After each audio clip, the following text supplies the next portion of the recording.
Now you've heard the tale of young Albert Ramsbottom, who in the zoo up at Blackpool last year took his stick with its horse's head handle and gave a lion a poke in the ear.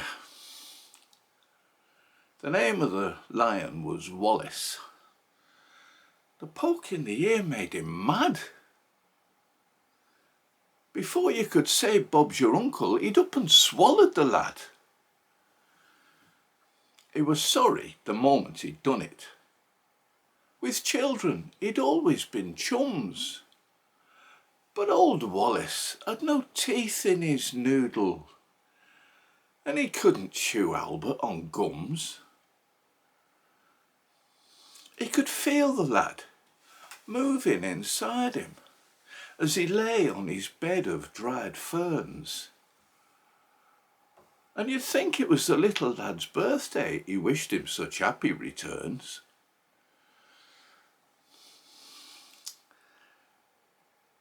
But Albert kept kicking and fighting, till Wallace arose, feeling bad. And then the lion thought it was high time he started to stage a comeback for this frisky young lad. So with his head down in a corner, on his big paws, he started to walk. And then he coughed and he sneezed and he gargled, till Albert shot out like a cork. Old Wallace felt better directly.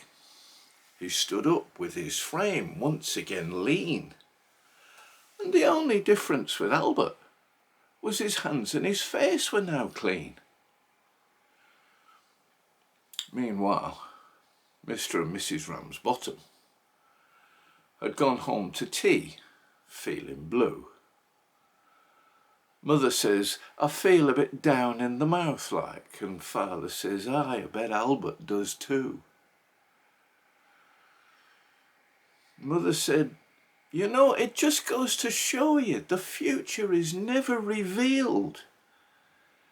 If I'd have thought I was going to lose him, I'd have not had his boots soled and heeled. Let's look on the bright side, said father. What can't be helped must be endured.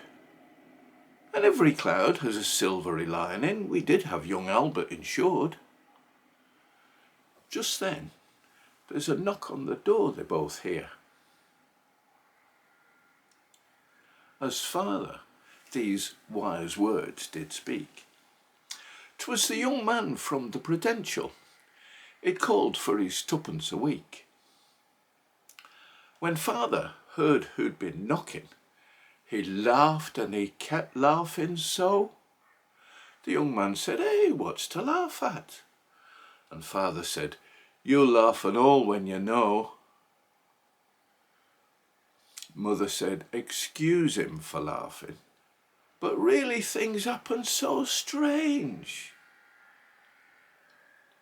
Our Albert's been ate by a lion. You've got to pay us for a change.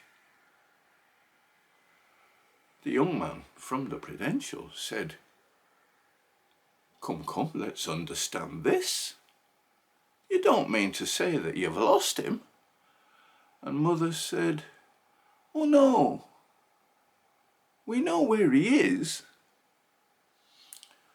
When the young man had heard all the details, a bag from his pocket he drew, and he paid them with interest and bonus the sum of £9, 4 shillings and 2. Father had scarce got his hands on the money when a face at the window they see. Mother says, oh look, it's young Albert. And father says, aye, it would be. Young Albert came in all excited and started his story to give. And father says, I'll never trust bloody lions, not ever as long as I live. The young man from the Prudential to take back his money began. And father says, "Hey, hold your horses, don't be in such a hurry, young man." And then giving Albert a shilling, he said, "Hey, you, pop off back to the zoo and take your stick with its horsey red handle. Go and see what the tigers can do.